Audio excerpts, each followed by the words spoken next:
Why, hello there, my fellow machinists. Rhadamant here. Thank you for tuning in to RimWorld Frostwardens, episode 38, Giving Zuesin a Hand. So within the base, we've got 340 steel, and it needs 400 for the next arc upgrade.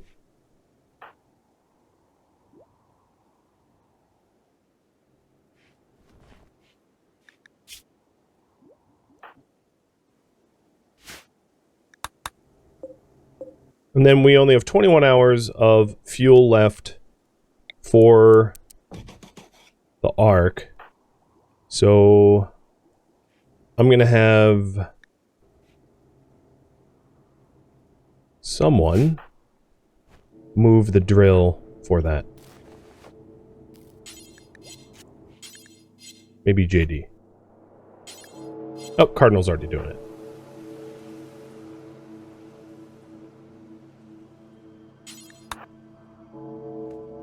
We gotta get the power on.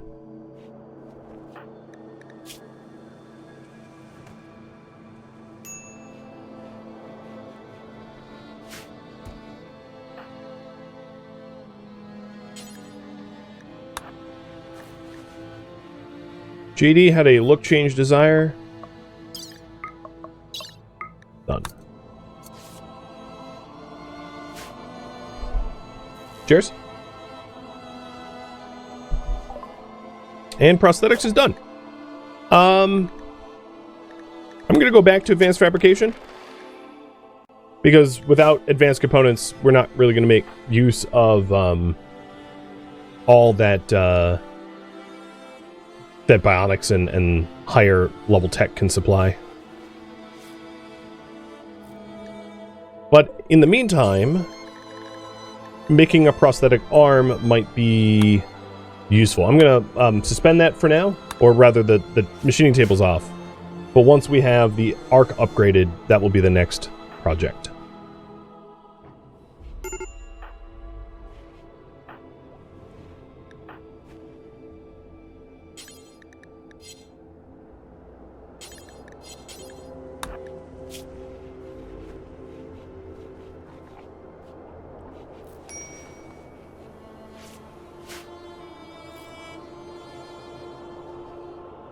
Pretty soon, I'll probably have to dedicate some space for growing heal root in the benches, because it seems like we're very low on herbal meds, and that's going to be a bit of a bottleneck soon.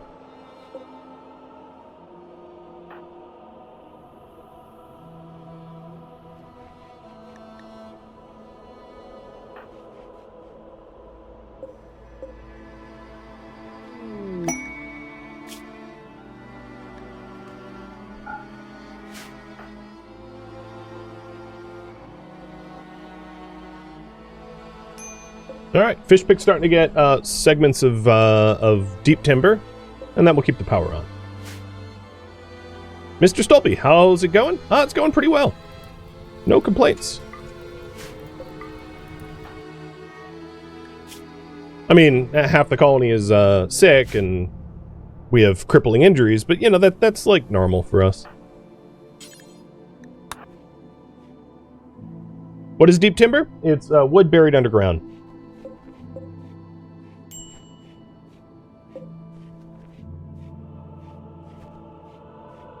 Which is a mechanic that happens in Frostpunk.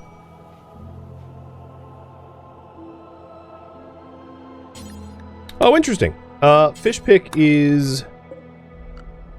Alright, with him down here, I'm gonna probably caravan haul. He is building the ark using the old sea sites materials.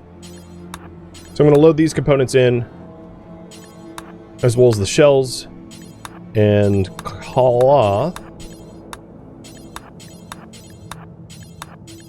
and then try to haul as much of the steel possible.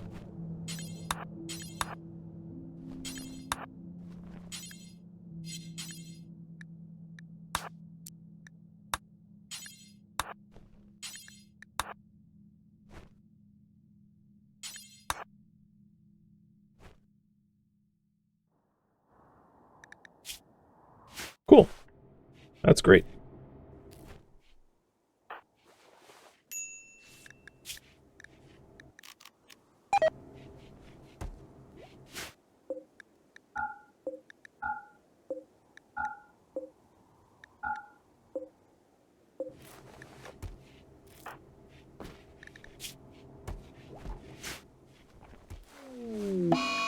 An insult spree. Targeting random people. Which is unfortunate. I think JD was literally in the process of going over to feed him. And he gets triggered by an insult spree.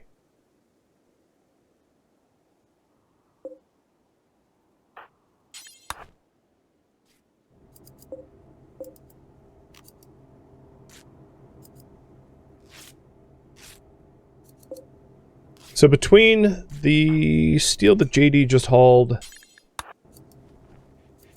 do we have enough?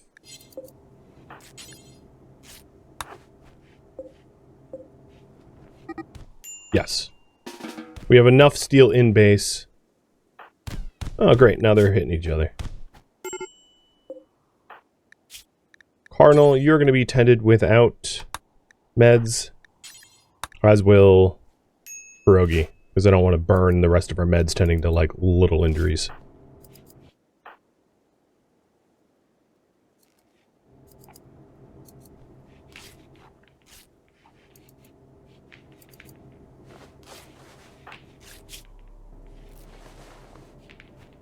Alright, JD, where are you?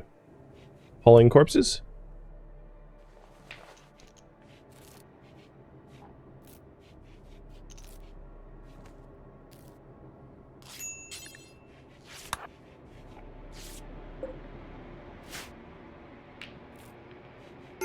Now, for the person building the new arc, maybe I'll have it be Fishpick.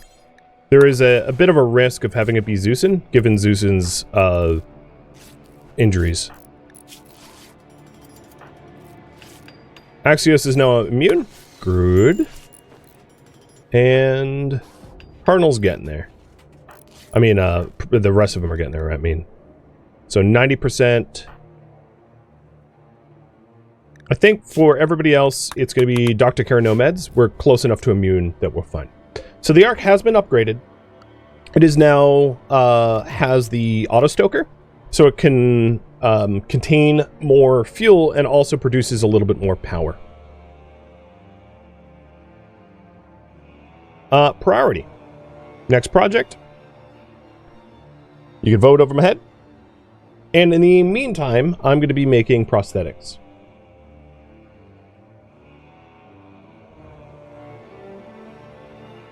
Make a prosthetic arm for Zuesin.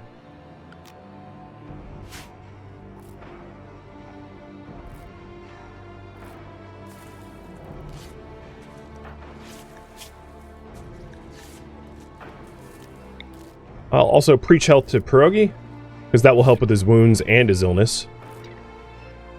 And then Zuesin's preach health is still on cooldown.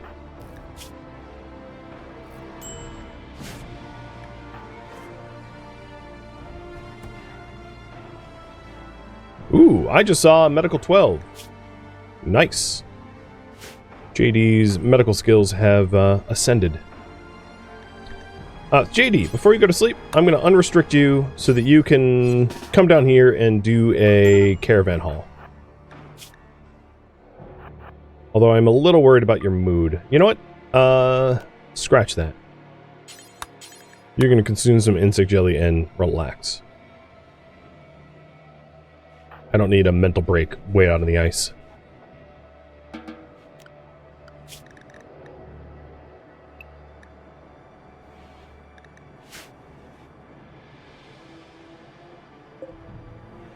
Did the fuel reset? No, that's about as much fuel as we had in it. But I just loaded up over a day's worth of fuel that Fishpick had been mining.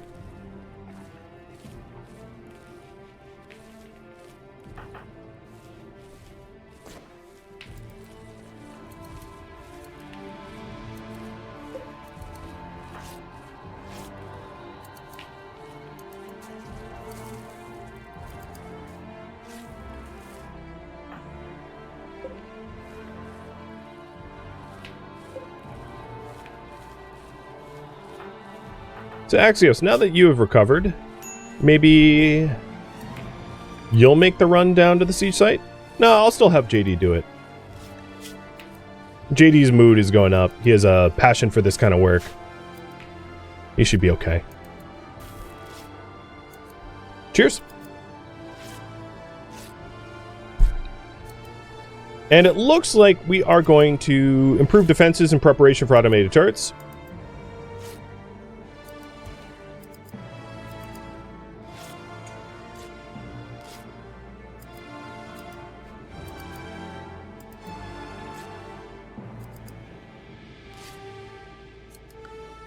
Got it.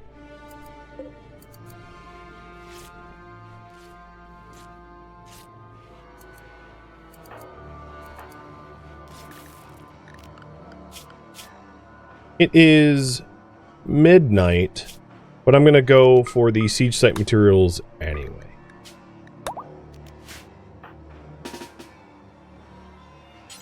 I don't want the components to decay. If I can help it. Greg, thank you for the resub. And I'm glad you like this series.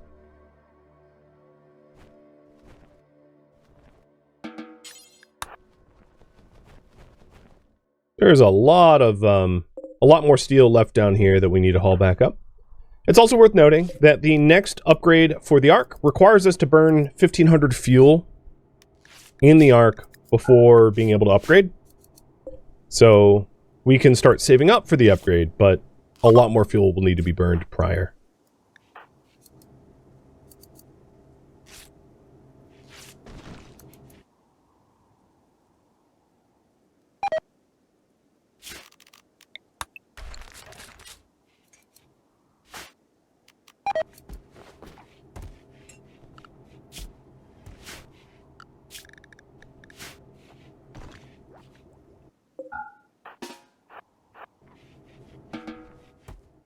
Alright, valid path into the base is going to be the northern section of the mining tunnel again. Actually, I'll make it this. I'll make it both. I'm going to make it the main entryway as well as the northern tunnel. Hey, Bryzit, thank you for the resub as well.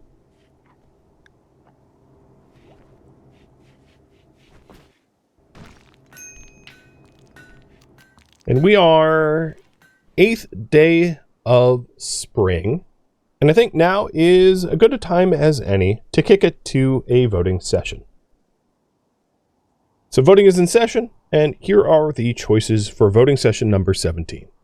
Oh, before we do that, actually, here's the history of the last stream. So last stream we had a vote of no confidence for the 15th session, and Pilgrims Unbothered by Corpses for the 16th. I forgot to cover that. So this is a revote from that vote of no confidence. Stalwarts request that all clothing for themselves be of ideological colors, meaning that we would start planting Tinctoria. And Pilgrims want to enshrine dumb labor within their beliefs. Stalwarts are willing to compromise that both factions will prefer ideological clothing, color clothing, but it won't be required. And the Pilgrims are willing to compromise that they will enshrine dumb labor and to agree to stop heating the bases with corpses. So we had already decided not to build corpse storage for winter emergency corpses, but this would be to never burn corpses for heat ever again, which is likely not to happen anyway. And I'll give you a minute to vote in that. And it's also worth reminding everybody that the way the votes work is you're welcome to self-assign to a specific faction, and then you only vote in line with that faction's ideology. So if you self-assign to Stalwarts, you never vote for something that says Pilgrim or Pilgrim Compromise. Or vice versa, if you're a self-assigned a Pilgrim, you'd never vote for a Stalwart.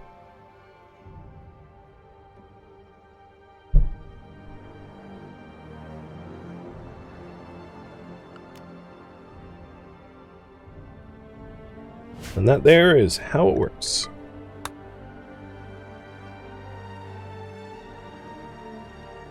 This is a close vote. It's neck and neck.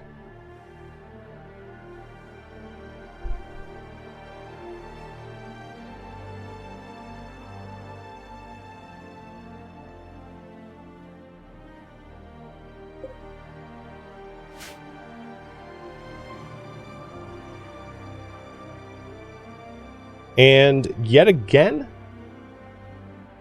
oh no, let's say the Pilgrims just managed to eke out a last-second vote. Like, the ball was in the air heading to the hoop in baseball. In baseball? Basketball. Wow. I know sports. I'm good at sports. So, the result of this is that the dumb labor is enshrined within the Pilgrim's ideology, and this is what this looks like. So the results of the poll are as follows. The stalwarts no longer are happy with how the politics have been going, so they're neutral. They don't have a benefit anymore. Whereas the Pilgrims have lost some of their benefit. They were at -10, now they're just -5. And dumb labor is now liked by Pilgrims. That was the result of the enshrining dumb labor within their beliefs. So when they do dumb labor, it's a job well done. And thank you for voting in the 17th session.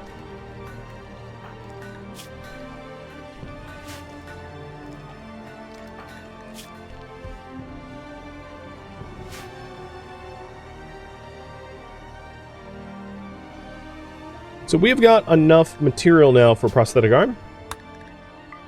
I'm going to have Zuesin make herself an arm. Use a tool to make a tool.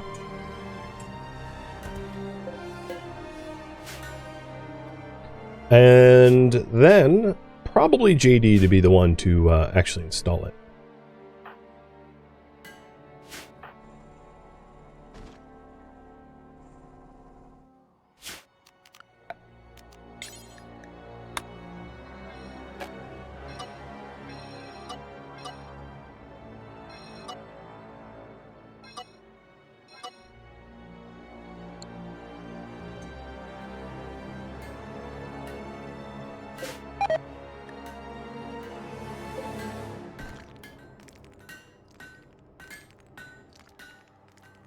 I like how our drug cabinet has, like, made 0 progress, as construction priorities are just so low.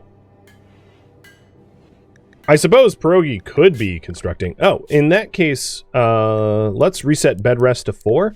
The problem was that those that were injured were getting bed rest as a result of that being a leftover from,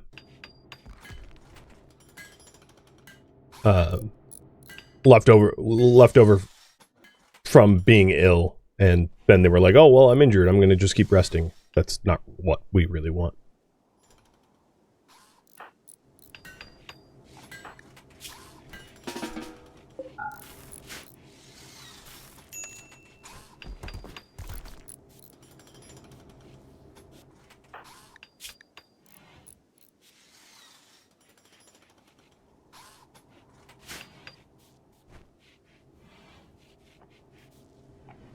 Do we really want Pierogi doing traps, considering what happened to him?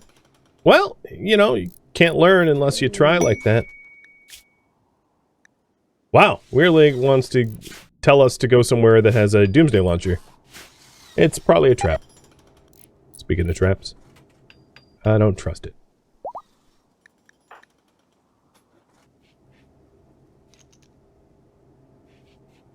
Alright, the benches are getting a little bit further along. Good. And then once I have the prosthetic arm, I'll make a push for the improved defenses that we had queued up. So, speaking about improved defenses, some of the project that I have in mind is going to require... Eventually, it's probably going to require moisture pumps. But what I'm hoping to do is just turn this area here into an absolute nightmare for raiders coming in. So just to rough it out so you can visualize, that means installing turrets here with a wall like this to keep the turrets from ever being meleeed. And then building a wall here and installing turrets, installing a walls... Again, this is rough.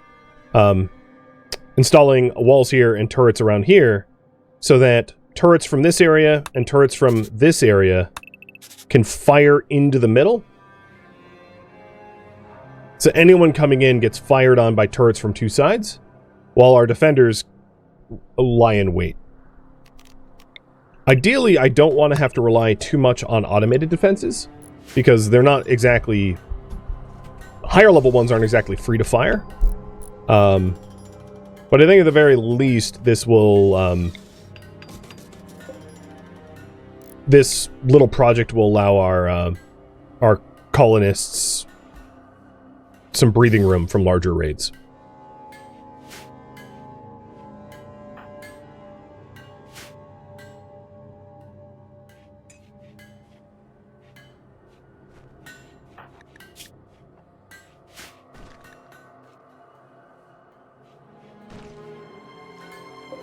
Yeah, we've got 2.5 days of fuel. Not bad.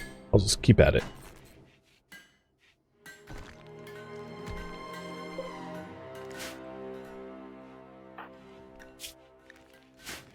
That's not really a hospital, bud. No, he's out now.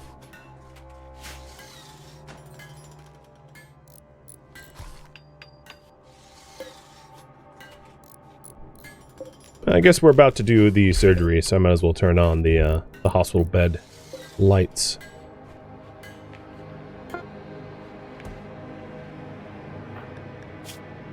All right. Left arm.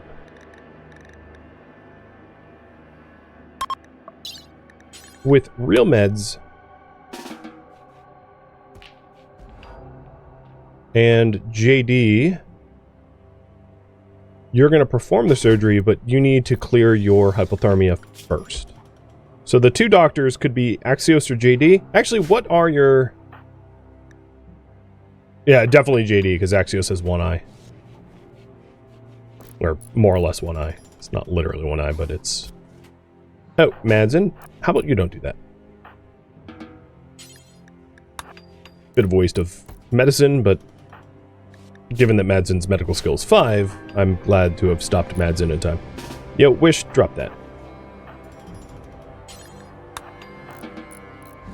Both of you walk away. You are interrupting. Alright, so taking a look. Hypothermia is below a certain threshold as it is not affecting us. So our surgery success chance is what? 83%? It's just gonna have to be enough. It worked. Fantastic. Nothing like doing surgery across the political aisle. Cooperation, right?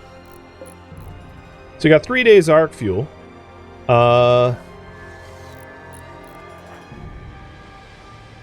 then I'm going to start micromanaging Axios to clean up some of the southwest siege site. Doing that further.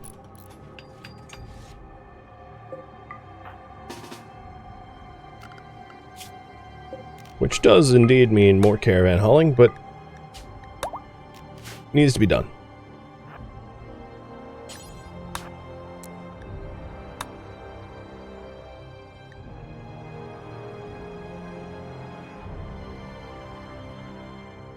So the prosthetic arm is done.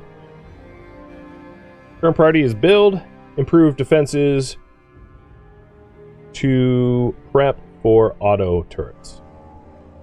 Or I'll just call it turrets, so you don't think it's a specific type of turret.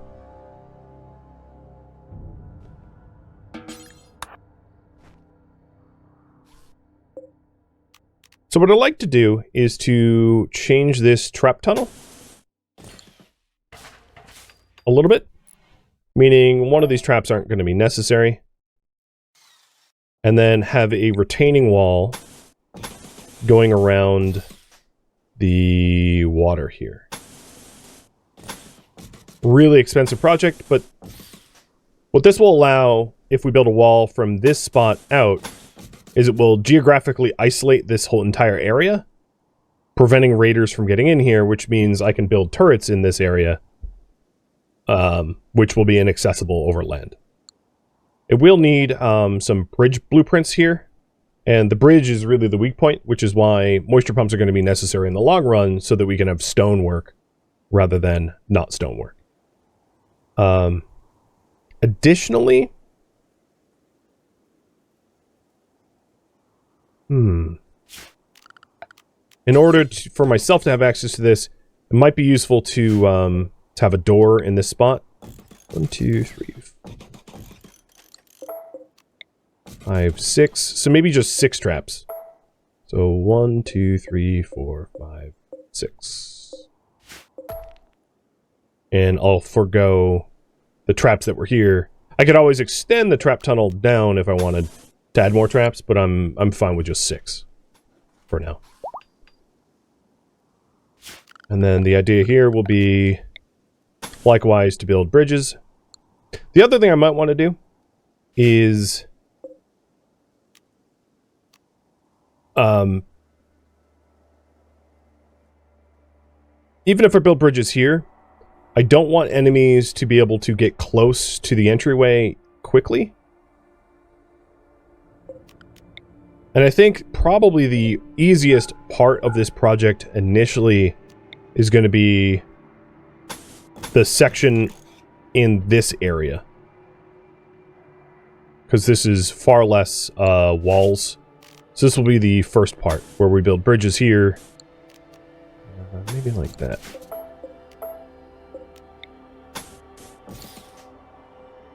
Locking this area out, and then if we moisture pump this water out, we can build a lot of turrets in here that fires in on incoming enemies.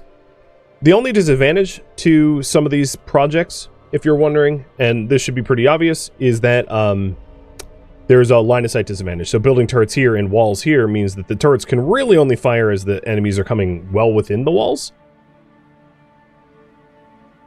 I'm trying to think if there's a way to change... Okay, there won't be such a disadvantage here, like if we have turrets in this area firing in, because they'll have far better firing angles.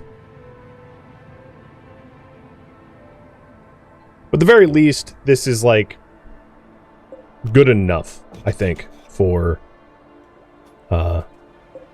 zoning. And we can improve upon the design as we become wealthier and able to afford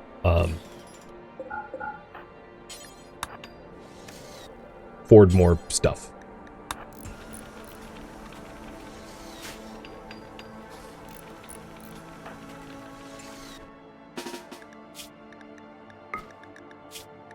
Alright, you are shivering 8%. I'm going to warm Axios up and then send him back down to the siege site. This other siege site needs to be cleaned up too. There's some destructible sandbags, so it's not much in the way of what needs to be done, but still it'd be good to clean that up as well.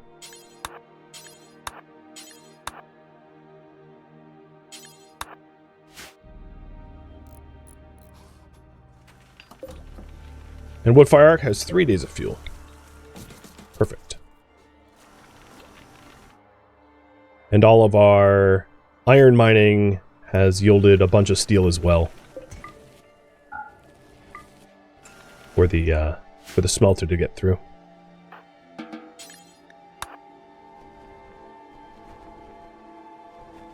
Sweet, only 3 iron left. So that's almost entirely cleaned up.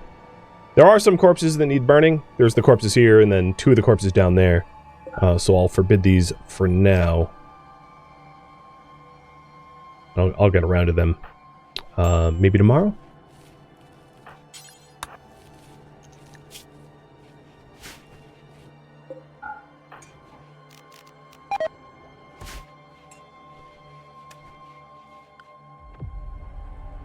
Wouldn't it be better for them to walk around the turrets if the turrets were in the middle? Possibly. I mean, if we're thinking about tower defense... Well, let's pause a second to think about given the layout of the lake, how we can force them to walk. So, before making any major changes, maybe we hit the drawing board. If we did lock down the center here, so let's hypothetically say we use a lot of wood to wall up the middle, so that the inner island is inaccessible. We could have them walk down this way and then up this way into the base through snaking around like that. And all the while they would be relatively accessible for the turrets here to fire on them.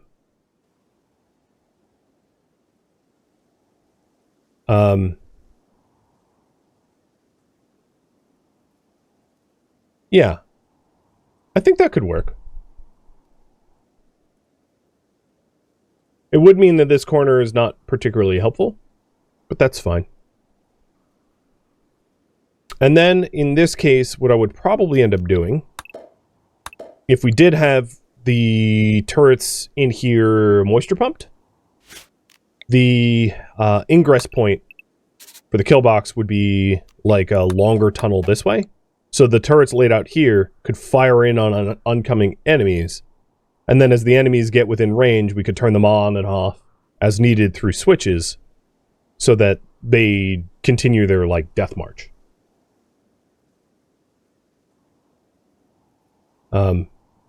Because they wouldn't be able to walk in from the north because we'll have a wall here. And east and south don't really work towards that goal. But I do like this design. So I think I'll settle for this. Which means we'll need to change some significant features of our layout. And the other thing that would be wise if we build it like this is to intentionally use water to slow down the enemies as well. So if their incoming point is like, let's say, we force them in to a bottleneck in here, creating walls here so that this is flush, so there's nowhere to hide, meaning that this would be bridged. And then creating walls that are aligned with the water mostly, so that they have to trudge through water, but then designing it so that there's no lips so that the turrets can actively fire. Because if we had the walls like this, they could hide behind the walls to hide from the turrets that are here. Whereas if we have it flush like that, there's no hiding spot. They're basically out in the open for the entire duration of their slow water trudge, and therefore very easy to pick off. So something like this, where then the bridge goes up this way. And for now, I'm going to forbid the bridge parts because we need the fuel. And then they can walk in to the base from here. Meaning that we would have bridges in this spot and that spot. And put doors there so we ourselves have access to this middle area. Which we could then use with like sniper rifles to fight anyone incoming with very little risk to ourselves. I like it.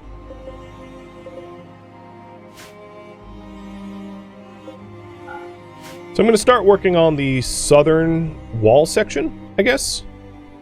That'll be the first part of it.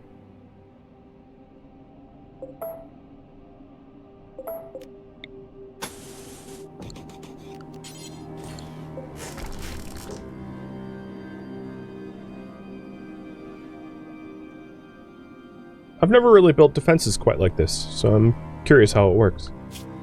The other thing that I'm going to ask you guys is whether or not I should start moisture pump research now. Instead of advanced components. Because a lot of this would benefit from moisture pumps. Building moisture pumps to remove some of the water, or a lot of the water, because the entire inner island should probably be dried at some point. So, should I change research to moisture pumps? Yes or no? Even without moisture pumps, I can still use this defense anyway. It's still perfectly usable. There's just not a lot of landmass for us to set up for fire sources.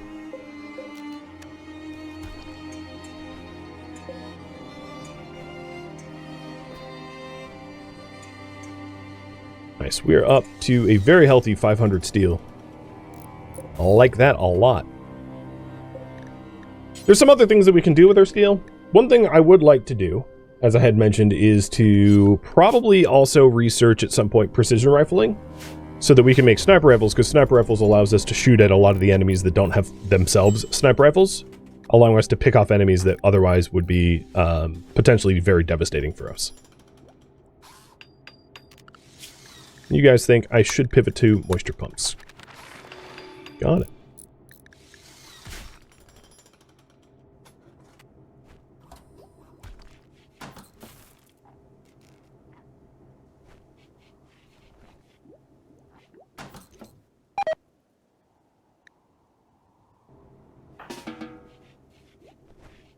Axios has had a... when are you next on break? In like 1 hour. Had a bit of a rough time. So we're heading into the summer. We're 2/3 of the way through spring. So it's almost time to start planning outdoor mega projects, given the seasonal temperatures. So this project out here is like perfect timing, as far as I'm concerned. Another thing we might want to build into this is doors for ourselves, because we're going to want to clean up corpses, and if the bodies drop on the deep water, or the shallow water rather, it's not exactly possible to burn those bodies in those areas. So having access to be able to get into this sort of pseudo labyrinth is very handy.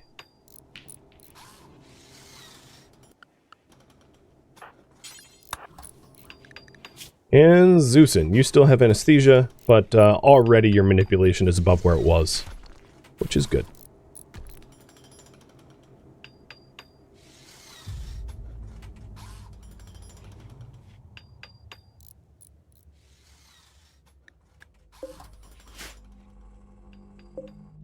What's our 4.5 days of fuel? All right, I'm going to stop automatic fuel for a minute, because I know that we have a lot of this is contingent upon having sources of wood. So stockpiling our wood so that we can actually build this setup would be smart.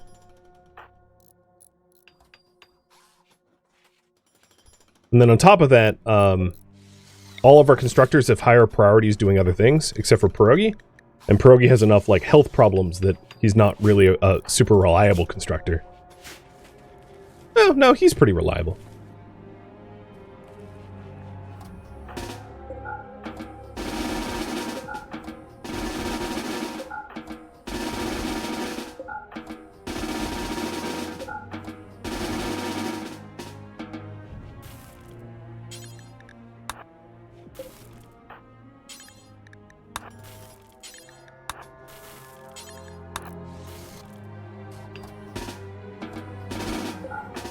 And while I'm babysitting, we'll have these guys batch up some food.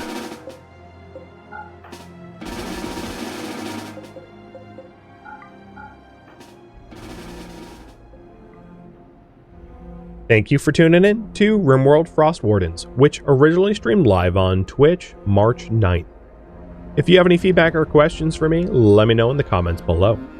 If you would like to catch a live stream of mine, Rhadamant.com has my stream schedule and countdown timers to upcoming streams.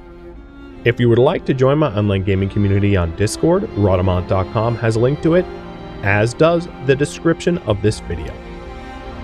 Thank you so very much for watching, and a special thank you to my Twitch subscribers, Patreon patrons, and viewers like you that support the channel and made it all the way to the credits. Thank you so very much. I hope to catch you in the next episode or an upcoming stream.